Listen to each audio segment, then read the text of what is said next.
സൗജന്യ വിദ്യാഭ്യാസ രംഗത്ത് കേന്ദ്ര സർക്കാരിന്റെ PM ശ്രീ പദ്ധതി നടപ്പാക്കുന്നതിനുള്ള ധാരണാപത്രത്തിൽ ഒപ്പുവെച്ചതായി വാർത്ത വ്യാഴാഴ്ച വൈകുന്നേരത്തോടെ പുറത്തുവന്നത് അപ്രതീക്ഷിതവും അമ്പരപ്പിക്കുന്നതുമായിരുന്നു.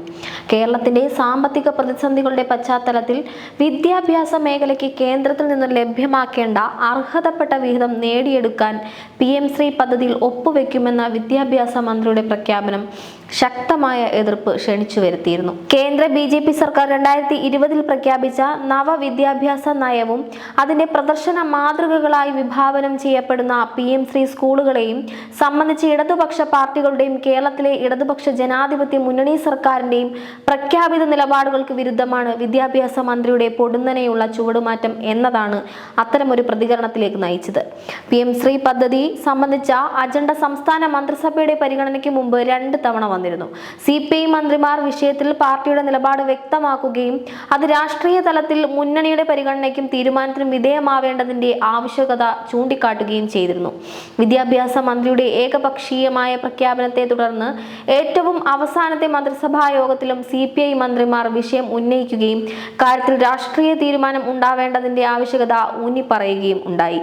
വിഷയത്തോട് പ്രതികരിച്ച CPIM general secretary MA baby അക്കാര്യത്തിൽ അനുഭാവപൂർവവും തത്വധിഷ്ഠിതവുമായ നിലപാടാണ് അവലംബിച്ചത്.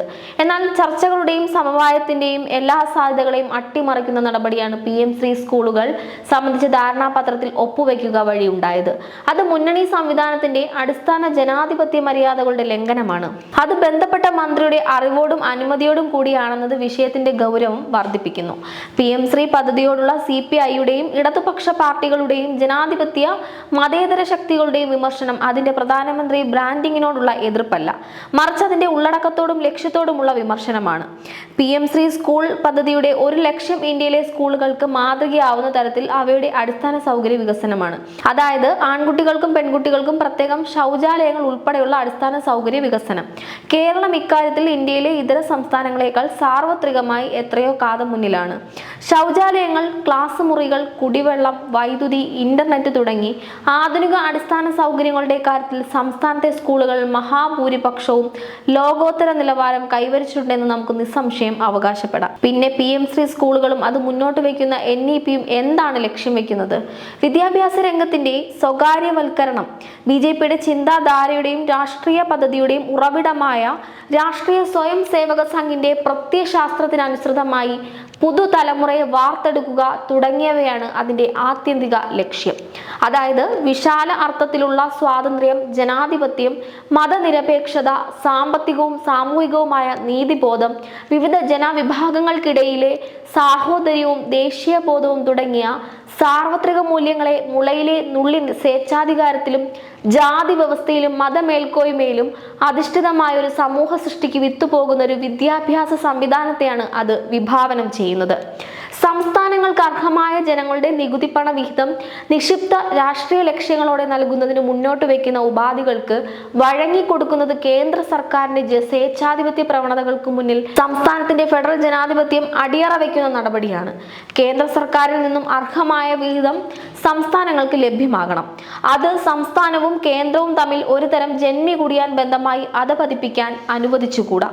സംസ്ഥാനങ്ങളിൽ നിന്നും പിരിച്ചെടുക്കുന്ന നികുതികളുടെയും തീരുവകളുടെയും അന്യായമായി കവർന്നെടുക്കുന്ന സെസ്സുകളുടെയും പൊതു നിക്ഷേപത്തിൽ നിന്നും പ്രകൃതി വിഭവങ്ങളുടെ വിനിയോഗത്തിൽ നിന്നും ലഭ്യമായ വരുമാനത്തിന്റെയും ന്യായമായ പങ്ക് സംസ്ഥാനങ്ങളുടെ അവകാശമാണ്.